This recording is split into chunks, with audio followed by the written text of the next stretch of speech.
Sir जैसा कि हम जानते हैं कि घमंड हमारे अंदर से सब कुछ ख़त्म कर देता है, पर ये चीज़ हमें कैसे पता चलेगी कि हम घमंडी है, हमारे अंदर वो घमंड है?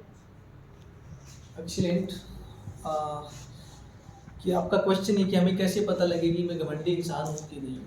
तो सबसे पहले तो मैं एक चीज़ क्लियर कर देता हूँ कि चूँकि मेरा नॉलेज इतना ऑथेंटिक नहीं है, मैं एक लर्नर हूँ। ओके, लेकिन मुझे इन चीज़ों के बारे में पढ़ना अच्छा लगता है और मैं पढ़ता रहता हूँ। तो जितना मैंने पढ़ा है और जितना मैंने जाना है, उसके बेस पे मैं आपके क्वेश्चन को आंसर करना चाहूँगा कि हमें कैसे पता लगे कि मैं घमंडी इंसान हूँ।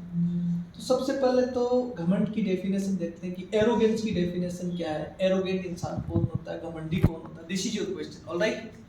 सो देखो, व्हाट आई फील, मुझे क्या लगता है, अगर हमारे सामने कोई इंसान है और वो इंसान हक बात बोल रहा है और सच बात बोल रहा है, ओके, उसकी हक बात को स्वीकार अगर मैं नहीं कर रहा हूँ क्योंकि मैं उससे बड़ा हूँ या पैसों में बड़ा हूँ या फिर मेरे पास कोई ऐसा ओहदा है, ऐसी कोई पोस्ट है या कोई और चीज़ मेरे पास है, ये सारी चीज़ें मेरे अंदर बैठी हुई है और ये सारी चीज़ें मुझे उसकी हक बात को एक्सेप्ट नहीं करने दे रही है, स्वीकार करने नहीं दे रही है, इसका मतलब मैं घमंडी इंसान हूँ। Understood my point. अगर आपके सामने कोई इंसान हक बात बोल रहा है और आपको पता है ये हक बात है, ये सामने वाला सही है, लेकिन आप उसके बावजूद उसकी बात को मान नहीं रहे हो, स्वीकार नहीं कर रहे हो, इसका मतलब आप घमंडी हो। ऑलराइट। दूसरा जो है वो ये है कि आप, इसका दूसरा सिम्टम्स क्या है एरोगेंट इंसान का, कि आप हर एक चीज का क्रेडिट खुद लेना चाह रहे हो। अंडरस्टैंड कर रहे हो? तो इसका मतलब ये सिम्टम्स है एक एरोगेंट इंसान का। अब एरोगेंस के बहुत सारे टाइप्स हो सकते हैं, इसकी बहुत सारी जिसे मैं बोलूँगी किस्में हो सकती हैं एरोगेंस इंसान की। ओके, एरोगेंट इंसान की।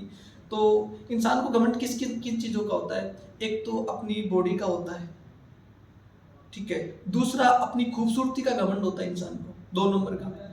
तीसरी जो घमंड हो सकता है वो इंसान को अपनी इंटेलिजेंस का, अपने नॉलेज का, अपने ज्ञान का घमंड हो सकता है, ठीक है।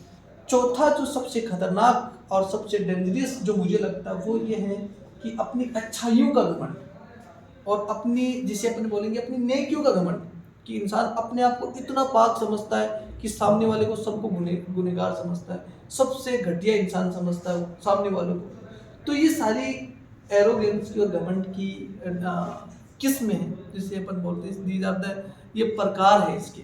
अंडरस्टैंड कर रहे हो? और ये सारी चीज़ें अगर अपने अंदर हैं तो आपको पता है ये सारी की सारी चीज़ें हमारे इंसान होने की, इंसानियत को इस तरीके से ख़त्म कर देता है जैसे एक रेजर नहीं होता, रेजर वो बालों को कैसे ख़त्म कर देता है, इस तरीके से ख़त्म कर देता है। तो this is what I feel कि एरोगेंस क्या होती है।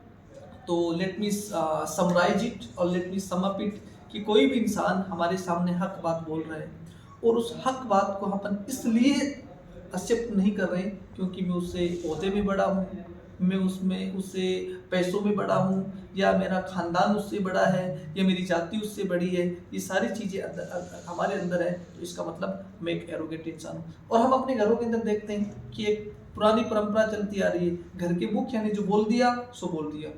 ओके, दादाजी के सामने एक कोई दूसरा इंसान है, वो कितनी भी हक बात बोल रहा है, दादाजी उसे एक्सेप्ट नहीं कर रहे, बस वो अपनी चलाते हैं। तो इनसे क्या होता है कि एक मुआसरा और एक घर जो है वो बर्बाद हो जाता है। तो हमारे अंदर एक एक्सेप्टेंस होनी चाहिए कि कोई भी इंसान है, चाहे वो गरीब है, चाहे वो कैसा भी इंसान है, अगर वो हक बात बोल रहा है तो उस हक बात को हमें मानना आना चाहिए। That is what I feel. Alright, thank you. Got answer.